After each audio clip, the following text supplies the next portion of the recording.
이 시간 함께 나누실 하나님의 말씀은 누가복음 10장 1절에서 16절입니다.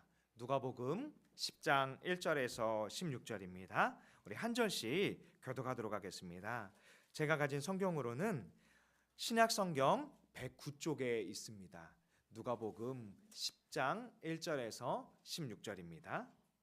한 절씩 교독하도록 하겠습니다. 제가 먼저 1절 읽어 올리겠습니다. 신약 성경 109쪽에 있습니다. 누가복음 10장 1절 먼저 읽어 올리겠습니다. 그 후에 주께서 따로 70인을 세우사 친히 가시려는 각 동네와 각 지역으로 둘씩 앞서 보내시며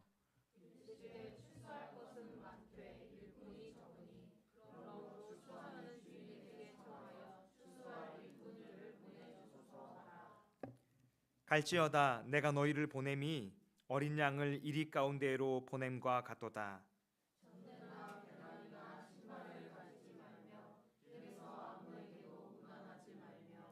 어느 집에 들어가든지 먼저 말하되 이 집이 평안할지어다 하라.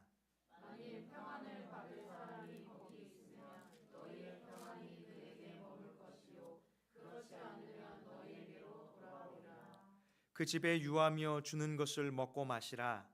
일꾼이 그 삭슬 받는 것이 마땅하니라. 이 집에서 저 집으로 옮기지 말라.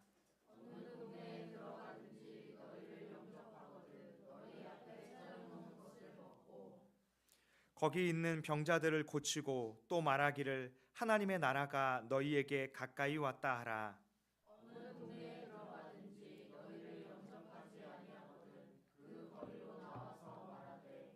너희 동네에서 우리 발에 묻은 먼지도 너희에게 떨어버리노라. 그러나 하나님의 나라가 가까이 온 줄을 알라 하라.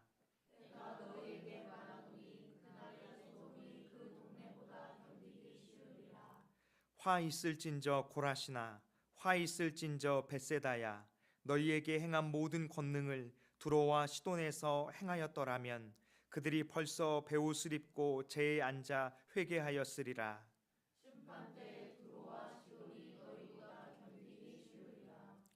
가버나움아 내가 하늘에까지 높아지겠느냐 음부에까지 낮아지리라.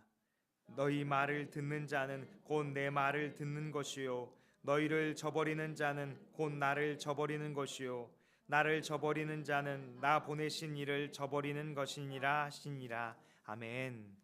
오늘은 주께서 보내시며 라는 제목으로 하나님의 말씀을 같이 나누길 원합니다. 예수님께 우리가 구원받았다는 것은 우리를 하나님의 사람으로 선택해 주셨다는 의미와 우리를 다시 세상으로 보내셨다라는 두 가지 의미가 함께 하는 것입니다. 예수님께서 갈릴리 바다 그곳에서 어부였던 제자들과 각자의 자리에서 제자들을 부르실 때 주님은 그들을 제자로만 삼으신 것이 아니라 다시 세상에 그리스도를 나타내도록 하나님의 나라를 선포하도록 보내셨다는 사실입니다. 예수님과 거짓 선생의 차이점이 있는데요. 거짓 선생은 가르치지만 가르친 대로 행하지 않습니다. 그러나 예수님은 우리에게 믿음의 길을 가라고 하시고 주께서 우리에게 어떻게 살아가는 것이 믿음의 삶인지 친히 모본을 보이시고 먼저 십자가의 길을 걸어가셨습니다. 그러면서 주님에게 제자의 삶의 가치가 무엇인가, 제자의 삶의 기준과 의미가 무엇인가를 우리에게 설명해 주시는데요. 세상의 기준은 학교에 다니는 것, 또 공부를 하는 것도 내가 내 꿈을 이루기 위해서 또 성공하기 위해서 준비하는 삶을 사는 거잖아요.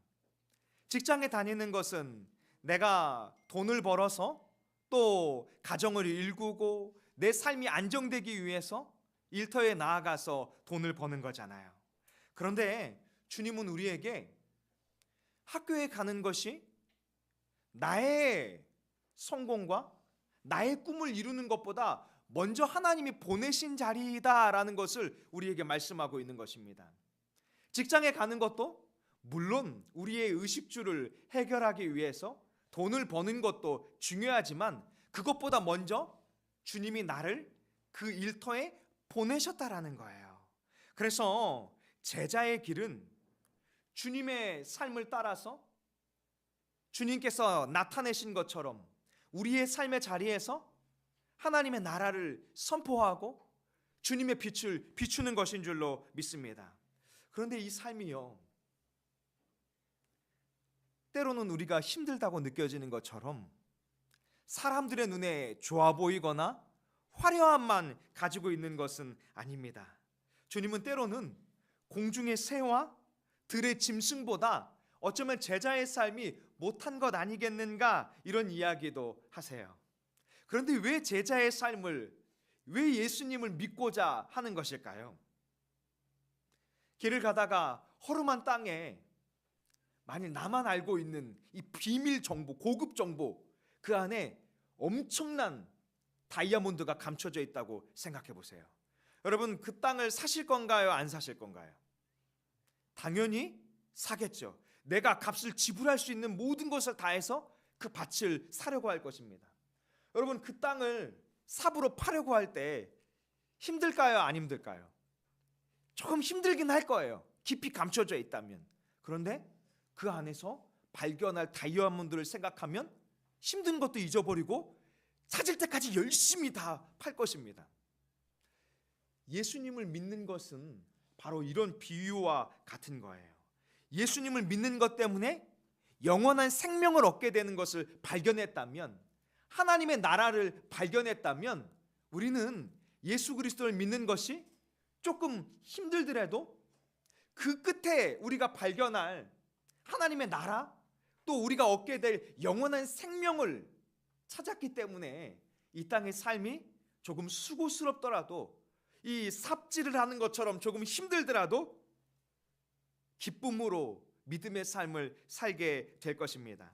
예수님께서는 제자들에게, 또 주님이 택하여 부르신 자들에게 따로 부르셔서 보내셨다라고 1절에 말씀하고 있는데요. 1절에 보면 그 후에 주께서 따로 70인을 세우사 친히 가시려는 각 동네와 각 지역으로 둘씩 앞서 보내셨다라고 말씀합니다.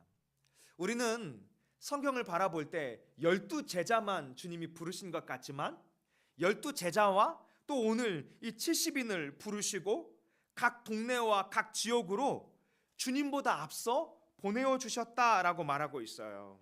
여러분, 이 70인이 2명씩 앞서가서 하는 일이 무엇일까요? 주님은 말씀하시기를 그들이 그곳에 가서 많은 일을 감당해라, 이렇게 말하지 않았어요. 여러분, 우리가 위안을 받을 수 있는 이유가 바로 거기에 있는 것입니다. 우리가 예수 그리스도를 믿고 예수 그리스도의 사람으로 부름을 받았다면, 이거 너무 무거운 거 아니야? 제자로 살아가는 거 너무 힘든 거 아니야? 이렇게 생각할 수 있지만 주님은 그것이 아니라, 너희가 이 모든 것들을 감당하는 것이 아니라 오히려 주님이 부르신 자리에 가서 그곳에 추수할 일꾼을 보내어 주시도록 기도해라 라고 우리에게 말씀하고 있는 것입니다. 선교지에, 강도사님 옆 건물에 가서 옆에 가서 예배 시간이라고 좀 말씀해 주시면 좋을 것 같아요. 선교지에 가서 선교사의 부르심을 받을 때에 처음 선교지를 가면 사도 베드로가 초대교회에서 말씀을 전할 때 한 번에 3,000명씩 밀려오는 것처럼 놀라운 일들을 하게 될 거라고 생각합니다. 그런데요, 선교지에 처음 가면 그곳에서 우리가 생각하는 것처럼 바로 큰 일을 한다거나 나로 인해서 수많은 사람들이 돌아온다거나 그런 일들이 일어나지 않습니다. 오히려 처음 선교지에 가면 제일 먼저 해야 하는 것은 그들의 문화를 익히는 거예요. 또 그들의 언어를 배우는 것입니다. 이 문화와 언어를 배우는 것이 몇 달 내에 되는 것이 아니잖아요. 선교사들은 예수님의 마음을 품고 그곳에서 3년, 4년, 수년에 걸쳐서 문화와 언어를 배우기를 힘쓰는 것입니다. 그 문화와 언어를 배울 때 당장 눈앞에 전도되는 것이 보일까요? 안 보일까요? 열매가 잘 보이지 않죠. 그런데 주님은 그곳에서 오늘 말씀처럼 보냄을 받은 자들이 그곳에 먼저 가서 기도하는 것을 통하여서, 하나님 아버지께 기도하는 것을 통하여서, 예배하는 것을 통하여서 하나님이 일하실 수 있도록 준비해 가시는 것입니다. 교회를 세우면서 예배당을 혼자 평일에 지킬 때 불쑥불쑥 밀려오는 마음들이 무엇이냐 하면, 내 힘으로 할 수 있는 것들이 아무것도 없다고 느낄 때가 많이 있어요. 처음 주님이 아브라함을 부르실 때, 믿음의 조상이라고 하는 아브라함을 부르실 때에도 아브라함이 가나안 땅에 가서 할 수 있는 것이 있었을까요? 없었을까요? 별로 없었죠. 아브라함이 그곳에서 할 수 있는 것이라고는 그가 움직일 때마다 여호와의 이름을 부르는 것입니다. 여호와의 이름을 불렀다는 것은 그곳에서 하나님께 예배하고 하나님의 나라가 이루어지기를 소망하는 것입니다. 우리가 먼저 예수님을 믿게 된 다음에 우리 가족들을 위해서 할 수 있는 것도 마찬가지예요. 또 학교에 가서 친구들을 만나고 할 수 있는 것, 직장에 가서 같은 동료를 만나고 할 수 있는 것은 우리가 그 사람을 변화시키는 것이 아니라 하나님이 그 사람이 예수 그리스도를 믿을 수 있도록 우리가 먼저 기도하는 것입니다. 기도하고 또 예배를 올리며 그리스도의 선한 영향력을 끼칠 때 주께서 그 잃어버린 영혼들을 주님 앞으로 인도할 수 있도록 선하게 이끌어 주실 줄로 믿습니다. 3절에 보면 그런데 문제가 있어요. 뭐냐 하면, 갈지어다 내가 너희를 보냄이 어린 양을 이리 가운데로 보냄과 같도다. 주님이 보냈는데 그 길이 순조롭게 이루어지지 않는 것입니다. 주님이 보냈는데 그 길에 어려운 문제들을 맞이하게 되는 거예요. 유대 문화에서 이리 때는요, 이 대적들을 먹어치워버리는 그런 사람들을 의미하고 있는 거예요. 그들은 이 누가복음 9장 53절의 말씀처럼 예수님께서 예루살렘으로 향했기 때문에 사마리아인들이 예수님을 받아들이지 않았잖아요. 우리가 몇 주 전에 살펴본 말씀처럼 예수님을 거절하는 것처럼 우리 믿음의 사람들이 선한 삶을 살려고 씨름할 때 때로는 우리가 거절감을 당하기도 하고, 때로는 우리가 상처를 받기도 하고, 때로는 우리가 예상하지 못한 어려움을 겪기도 한다는 거예요. 여러분, 우리가 주님을 위해서 살고자 할 때 어려움을 겪는다면 그 어려움은 우리에게 어떤 의미로 다가와야 할까요? 다시 되돌아가라는 의미일까요? 예수님은 어려움을 만나게 될 것이라고 미리 말씀해 주시고 난 다음에 어려움은 있지만 내가 너희와 함께 할 것이다 라고 약속해 주고 계세요. 마태복음 28장에 보면 내가 너희에게 분부한 모든 것을 가르쳐 지키게 하라. 볼지어다 내가 세상 끝날까지 너희와 항상 함께 있으리라 하시니라. 주님은 우리에게 복음을 주시고 복음을 가지고 우리가 나아가서 복음을 전하고 하나님의 빛을 비추라 하셨지만 우리만 홀로 보내신 것이 아니라 세상 끝날까지 우리와 함께 하시겠다고 약속해 주셨어요. 그리고 또 주님은 말씀하시기를 누가복음 10장에 보면 19절에 보면 내가 너희에게 뱀과 전갈을 밟으며 원수의 모든 능력을 제어할 권능을 주었으니 너희를 해칠 자가 결코 없으리라. 그냥 보내신 것이 아니라 예수님도 우리와 함께하여 주시고 예수님의 능력도 우리에게 더하여 주신 줄로 믿습니다. 여러분, 그리스도의 사람으로 여러분들을 주님이 선택해 주셨다고 믿습니까? 보내어 주셨다고 믿습니까? 그럼 여러분 가실 준비가 되어 있으신가요? 세상에서 그리스도인으로 살아갈 준비가 되어 있으신가요? 주님은요, 우리에게 말씀하시기를 너희가 준비해라, 너희의 능력으로 해라라고 말씀하지 않으세요. 오늘 4절의 말씀에 보면 전대나 배낭이나 신발을 가지지 말며 길에서 아무에게도 무난하지 말라. 여러분 생각해 보세요. 여행을 떠날 때 돈주머니를 준비하는 것은 필요한 것 아닙니까? 배낭에 우리가 필요한 물품들을 챙겨 넣는 것은 너무나 당연한 것 아닙니까? 지금처럼 신발 가게가 마을마다 있는 것이 아니니 신발을 준비하는 것 너무나 당연한 것이잖아요. 그런데 주님은 말씀하기를 그런 것 가지고 가지 마 이렇게 말씀하세요. 오히려 길에서 심지어 아무에게도 무난하지 마라 이렇게 말합니다. 우리는 주님을 위해서 살아가고자 할 때 준비를 잘해야 할 것 같고 많은 훈련을 해야 할 것 같지만 주님은 말씀하시기를 너희가 하는 것이 아니라 너희를 통해서 내가 하는 것이다. 여호와 하나님이 하시는 것이다 라고 말씀하고 계시는 거예요. 아브라함이 아들 이삭의 아내를 얻기 위해서 그의 종과 언약을 맺고 자기의 고향, 자기의 민족으로 그 종을 보냈습니다. 그 이유는 무엇이냐 하면 아브라함은 그의 아들 이삭이 우상을 숭배하는 사람과 결혼하기를 원하지 않았던 거예요. 그래서 하나님을 믿을 수 있는 자신의 족속에 가서 아내를 찾으라라고 그 종에게 말했던 것입니다. 창세기 24장 3절인데요. 내가 너에게 하늘의 하나님, 땅의 하나님이신 여호와를 가리켜 맹세하게 하노니 4절에 보면 내 고향 내 족속에게로 가서 내 아들 이삭을 위하여 아내를 택하라. 아브라함은 그의 종에게 이렇게 약속의 말씀을 붙들고 나아가게 했어요. 그리고 나서 24장 7절에 이런 당부를 하반절에 합니다. 그가 그 사자를 너보다 앞서 보내실지라 내가 거기서 내 아들을 위하여 아내를 택할지니라. 여러분 한번 생각해 보세요. 타국에 가서 주인의 아들의 아내를 찾는다는 것이 모래사장에서 진주 찾기와 같은 것이잖아요. 이 여자가 과연 내 주인의 아들과 맞는 사람인지 어떻게 할 수가 있겠어요, 종이. 그런데 아브라함은 그 종을 향해서 말하기를 이렇게 말했잖아요.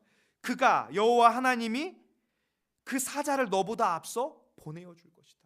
그 종 네가 하는 것이 아니라 내가 믿는 하나님이 너를 인도해 줄 것이다 라고 말씀하고 있는 것입니다. 믿음의 식구들이요, 우리가 그런 믿음으로 살기를 소망합니다. 주님이 우리를 구원받은 백성으로 선택해 주시고 우리의 가정으로 삶의 자리로 보내어 주셨다면 내가 하는 것이 아니라 내가 주님 앞에 믿음으로 순종하며 나아갈 때 주께서 우리를 통하여 역사하여 주실 줄로 믿습니다. 보냄을 받은 이 70명, 두 명 짝지어진 그들은 어느 곳에 가든지 주님의 평안을 선포해야 했어요. 5절인데요. 어느 집에 들어가든지 먼저 말하되 이 집이 평안할지어다. 여러분, 예수님을 전하는 것, 예수님을 소개하는 것은 안 좋은 일인가요? 좋은 일인가요? 부끄러운 일인가요? 복된 소식인가요? 네, 그런 마음으로 살아갈 수 있기를 원합니다. 저도 워낙 낯을 가려서 낯선 사람에게 다가가서 말을 한다는 것도 참 어렵고, 혹시 내 친한 사람에게 예수님을 소개했을 때 그가 나를 이상하게 생각하면 어떻게 하지? 이런 두려운 마음들도 제 안에도 불쑥불쑥 있는 것을 알게 됩니다. 그런데요, 우리가 예수님을 그 사람에게 전하는 것은 그 사람을 해롭게 하는 것이 아니라 우리가 사랑하고 좋아하는 그 사람이 회복되는 길임을 우린 너무나 잘 알고 있잖아요. 5절의 말씀처럼 우리에게 있는 하나님의 평안이 우리가 그에게 예수님을 전해줬을 때 그에게도 하나님의 평안이 임하게 될 줄로 믿습니다. 우리가 믿지 않는 부모님들에게 예수님을 전했을 때 우리가 가지고 있는 그 주님의 평안이 그 부모님에게 전달되는 것을 우리는 이 말씀을 통해서 볼 수 있는 거예요. 또 16절은 이렇게 말했어요. 너희 말을 듣는 자는 곧 내 말을 듣는 것이요 너희를 저버리는 자는 곧 나를 저버리는 것이요 나를 저버리는 자는 나 보내신 이를 저버리는 것이니라. 이 말씀을 조금 쉽게 표현하면 이런 거예요. 제가 누군가에게 예수님을 전해줬다면 단순히 예수님에 대한 이야기만 전해주는 것이 아니라 그에게 예수님을 소개해주고, 또 그가 우리의 복음의 말씀을 들었을 때 단순히 이 말만 듣는 것이 아니라 이 복음으로 인해서 예수님을 그의 마음 가운데 받아들이게 된다라는 것을 가르쳐주고 있는 것입니다. 우리도 예수님을 마음으로 믿는 사람들, 받아들인 사람들이잖아요. 예수님을 마음으로 믿고 받아들인 삶은 어떤 삶입니까? 더 이상 내가 내 인생을 책임지지 않아도 되는 삶. 왜요? 최선을 다해서 살아가는 것은 맞지만 내 인생의 주인이신 예수님이 내 인생을 가장 좋은 길로, 가장 선한 길로 이끌어가 주실 줄로 믿습니다. 여러분, 우리는 한계가 있죠. 우리의 힘과 우리의 지혜와 우리의 것은 한계가 있죠. 남들 앞에 떳떳하게 보이려고 할지라도 우리의 내면이 불안정하다면 우리는 여전히 삶에서 우리의 연약함을 노출할 수밖에 없을 것입니다. 그런데 이 약한 우리가, 질그릇 같은 우리가 보배로우신 예수님을 품은 자들이 된다면 껍데기가 뭐가 중요하겠어요? 여러분, 누가 여러분들에게 예쁘지 않은 포장지에 선물을 담아서 줬는데 그 선물 안에, 이 포장지 안에 주먹만한 금덩이가 담겨져 있다면 여러분, 그거 받으시겠어요? 받지 않으시겠어요? 아마 안 받으실 분은 아무도 없을 거예요. 하물며 우리를 구원하신 예수님이 그깟 금덩이에 불과하겠어요? 이 금덩이 해봐야 뭐 많아봐야 몇 억이나 되겠어요. 그러나 우리가 불렀던 찬양의 가사처럼 우리에게 영원한 생명을 얻게 되는 것은 그런 돈으로, 금덩이로 살 수 없는 줄로 믿습니다. 바로 그 예수님을 우리가 전하는 삶을 살아가고 있는 것입니다. 또 주님은 우리에게 말씀하시기를 9절에 이렇게 말합니다. 그들에게 주님의 말씀을 선포할 때 거기 있는 병자들을 고치고 말하기를 하나님의 나라가 너희에게 가까이 왔다 하라. 여러분, 지금도 선교지에서는 병원이 없기 때문에 이 산속 깊은 곳에서는 예수님께 간구할 때 주님이 고쳐주시고 치료해 주시는 역사가 곳곳에서 일어나고 있다는 소식을 우리는 선교지를 통해서 듣게 됩니다. 그들이 기도할 때 하나님이 이끌어 주신다는 소식도 듣게 됩니다. 심지어 중국의 깊은 감옥 속에 갇혀 있는 사람도 주님이 그 감옥 문을 열어주셔서 그를 밖으로 빼내올 수 있도록 해주셨다라는 간증의 책도 익히 읽어보았습니다. 그런데 여러분이 사는 곳은 어떻죠? 병원이 있나요, 없나요? 우리는 많은 의학이 발달된 도심에서 살아가고 있죠. 그래서 주님은 이제 우리의 의학이 없는 곳이 아니기 때문에 이런 역사들이 우리의 인생 가운데는 잘 보이지 않는 것처럼 느껴질 수도 있어요. 그런데요, 예수 그리스도를 믿는 사람이 믿지 않는 사람과 이야기를 나누다 보면요, 이런 이야기를 종종 듣게 됩니다. 야, 이상하게 네가 나한테 해준 거는 별로 없는데 너랑 있는 것 때문에 그렇게 갑자기 마음이 평안해지냐? 너랑 이야기를 나누다 보니까 이상하게 내 마음이 위로가 되는 것을 느끼게 돼. 내가 모든 것을 포기한 것 같았는데 다시 해보고 싶은 마음들이 내 안에서 불쑥불쑥 일어나게 돼. 바로 그것이 예수 그리스도의 빛을 여러분이 좋아하고 사랑하는 사람들에게 비추어 준 것입니다. 우리가 예수 그리스도를 마음에 품고 우리의 가족들을 향해서, 우리가 사랑하고 좋아하는 사람들을 향해 나아갈 때 우리만 나아가는 것이 아니라 우리와 함께하고 계시는 주님이 우리와 같이 나아가고 계시는 줄로 믿습니다. 주님은 우리에게 말씀합니다. 그 복음을 받아들이지 않는 것에 대해서는 어떻게 할 것인가? 여러분, 복음을 전했지만, 예수 그리스도를 나타내고자 했지만 받아들이지 않을 수도 있어요. 특별히 초대교회의 유대인들 사이에서는 예수 그리스도에 대해서 거부하고 거절하는 일들이 많이 일어났습니다. 거기에 대해서 주님은 12절에 이렇게 말했어요. 내가 너희에게 말하노니 그날의 소돔이 그 동네보다 견디기 쉬우리라. 우리가 잘 알고 있는 소돔이라는 성에 그 죄악이 너무나 많아서 하나님의 심판으로 불과 같은 비가 쏟아져 내렸잖아요. 그런 것처럼 예수님을 믿지 않게 됐을 때 겪게 되는 영원한 심판이 있음을 그들이 깨달아야 한다고 말하고 있는 거예요. 그러면서 13절에 말하기를 화 있을진저 고라시나 화 있을진저 벳세다야, 또 15절에도 14절에도 표현하면 이 가버나움에 대해서도 주님은 말씀하고 계시는데요. 이 15절에요. 가버나움아 내가 하늘에까지 높아지겠느냐. 여러분, 이 지역들은 전부 무엇을 의미하냐면 유대인들의 지역을 의미하는 거예요. 예수 그리스도의 복음의 능력이 많이 나타났던 곳, 물이 포도주가 되는 기적도 일으켜 주셨고, 보리떡 5개랑 물고기 2마리로 남자만 5,000명인 사람들이 먹고도 12바구니나 남았던 그런 표적들, 죽은 사람이 살아나게 되고 병든 사람이 고침을 받게 되고 더러운 귀신 들린 사람이 예수의 이름으로 귀신이 떠나가고 회복되는 역사를 많이 일으켜 주었던 그 유대인이 살고 있는 그 마을들. 근데 그들은 그런 능력을 경험했지만 예수님을 받아들이지 않았다는 거예요. 거기에 대해서 주님은 14절에 이렇게 말한 거예요. 심판 때에 두로와 시돈이 너희보다 견디기 쉬우리라. 여기 두로와 시돈이라는 지역은 유대인들이 살지 않는 이방 지역을 표현하고 있는데요. 특별히 단순한 이방 지역이 아니라 이 두로와 시돈은 죄악이 많은 곳이었어요.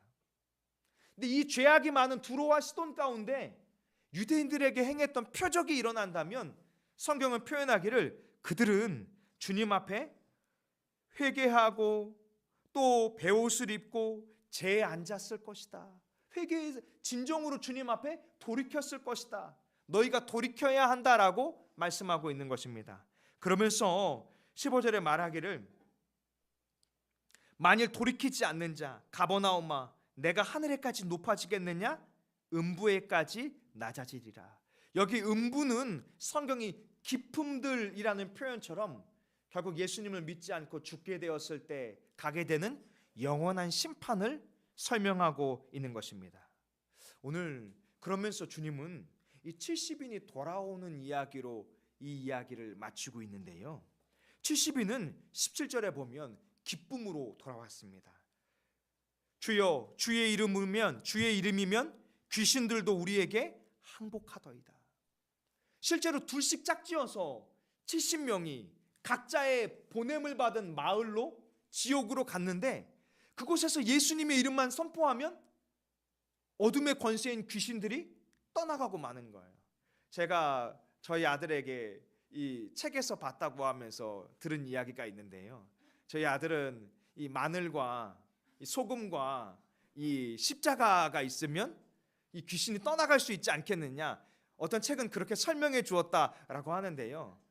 마늘 농사를 많이 하는 지역은 그러면 귀신이 없을 수도 있잖아요. 근데 그런 것이 아니라 예수 그리스도의 이름 앞에 귀신이 두려워 떠는 것입니다. 왜냐하면 예수님이 온 우주 만물의 주인이기 때문에 그래요. 이 땅을 만드시고 이 땅을 다스리시고 이 땅을 심판하기도 하시고 이 땅에서 자기가 선택한 자들을 구원하기도 하시는 분, 그분이 예수 그리스도이기 때문에 예수님의 이름 앞에 모든 어둠의 권세가 굴복하게 될 줄로 믿습니다. 18절은 이렇게 말합니다.